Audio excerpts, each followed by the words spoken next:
على ما كيش هو بيت كتير mu? Herkes muhabbet etkiler. Abi ya dün normalde biz uyandığımız zaman normalde her zaman hayvan pazarına babam hayvancılıkla uğraşıyor. İşte sabah kalktığımız zaman baktık namazını kılmış yani setağını kaldırmış seccadesi yerde.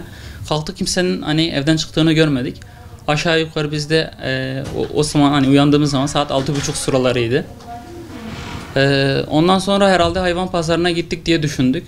Ondan sonra yani normalde hayvan pazarına gittikten sonra 11 gibi 12 gibi eve gelirdi yani o zamanlarda herkes zaten o saatlerde eve dönerler hani hayvan pazarına giden insanlar.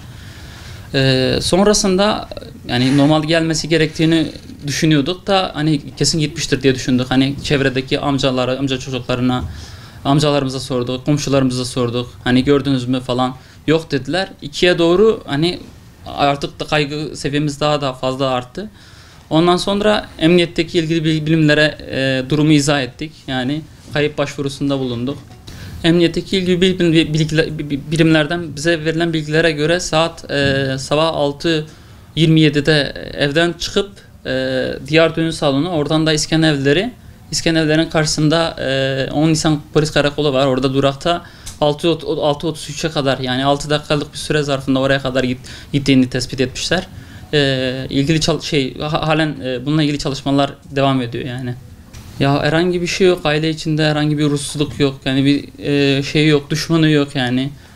Yani bilmiyorum yani. Onun dışında bir bilgimiz yok yani. Herhangi bir şey yok yani, herhangi bir borcu yok yani.